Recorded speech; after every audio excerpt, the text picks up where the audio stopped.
Hi hello. ഈ തേങ്ങ അടക്കണിട്ട് നിങ്ങൾക്ക് എന്തെങ്കിലും തോന്നുന്നുണ്ടോ? എനിക്ക് തോന്നുന്നുണ്ട് കേട്ടോ.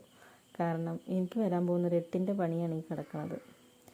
എന്തായാലും തെങ്ങുമെന്ന് കെട്ടേണ്ട പണിയും അതുപോലെ തന്നെ അതിൻ്റെ ചകിരി കളയേണ്ട പണിയല്ലാത്ത ബാക്കിയുള്ള പണികളെല്ലാം ചെയ്യേണ്ടി വന്നൊരു കാര്യമാണ് ഞാൻ പറയാൻ പോണത്. അപ്പോൾ നമ്മൾ ഇത് ഉടയ്ക്കാൻ തുടങ്ങിയിട്ടുണ്ട് കേട്ടോ. മൂപ്പര് ജോലിക്ക് പോണതിൻ്റെ മുമ്പ് പകുതി തേങ്ങ ഞാൻ ഉടച്ചിടാൻ പറഞ്ഞതാണ്. തേങ്ങയിൽ വലിയ പരിചയമില്ലാണ്ട് എന്താണെന്നറിയില്ല, തേങ്ങ കണ്ട് ഉടയണില്ല. 2-3 വെട്ട് കൊടുത്തതിന് ശേഷം ഒന്ന് ഉടഞ്ഞ് കിട്ടിയിട്ടുണ്ട്. ഇനിയിപ്പോൾ ബാക്കിയുള്ളതിൻ്റെ അവസ്ഥയ്ക്ക് എന്താകുമെന്ന് അറിയില്ല. പിന്നെ വളരെ പ്രതീക്ഷയോടൊരു തേങ്ങ പൊളിച്ചാട്ടോ. അപ്പോൾ നോക്കുമ്പോൾ അതിലില്ലായിരുന്നു. പൊങ്ങാണ് അന്വേഷിച്ചത്. പച്ചത്തേങ്ങ ആയതുകൊണ്ട് അധികം പൊങ്ങുണ്ടായില്ല. അവസാനം ഇത്ര തേങ്ങ വെള്ളമൊക്കെ കിട്ടിയിട്ടുണ്ട്. ആർക്കെങ്കിലും വേണോ? പിന്നെ അത് കഴിഞ്ഞതേ നമ്മൾ അടുത്ത കലാപരിപാടി തുടങ്ങി.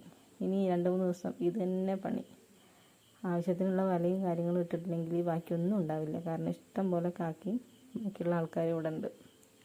അപ്പോൾ വലയൊക്കെ ഇട്ട് മൂടി നമ്മുടെ പരിപാടി തുടങ്ങിയിട്ടുണ്ട്.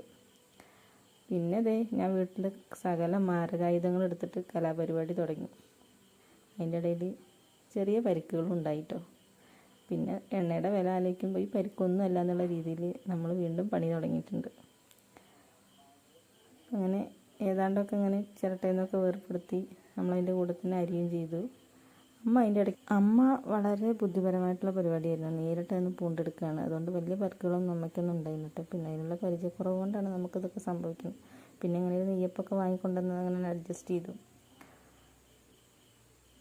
പിന്നെ പൂണ്ടിട്ട് വീണ്ടും പരിപാടികൾ തന്നെ. നമ്മൾ വെയിലത്തിടുക, ഉണക്കുക, അതുപോലെ വൈകുന്നേരം വീണ്ടും എടുത്തേക്കുക, ഇതൊക്കെ തന്നെ. അങ്ങനെ ഏതാണ്ട് ഒരുവിധം ചാക്കിലായി. ഈ ഒരു അവസ്ഥയായപ്പോഴേക്കും ഞാനൊരു പരുവായിട്ടോ. പിന്നെ 25 ലിറ്ററിൻ്റെ ക്യാനേ ഇവിടെ ഉണ്ടായിരുന്നുള്ളൂ. അപ്പോൾ നമ്മൾ ആ ക്യാനും കൊടുത്തയച്ചിട്ടുണ്ട്. എന്തായാലും വൈകുന്നേരം ആയപ്പോഴേക്കും നമ്മുടെ വീട്ടിൽ എണ്ണ എത്തിയിട്ടുണ്ട് കേട്ടോ. അപ്പോൾ ഇതാണ് 11 ലിറ്റർ എണ്ണ ഉണ്ടായുള്ളൂ. 14 കിലോ ഉണ്ടായിരുന്നു. അത്രയും എണ്ണ തന്നെ നമുക്ക് കിട്ടാൻ ചാൻസ്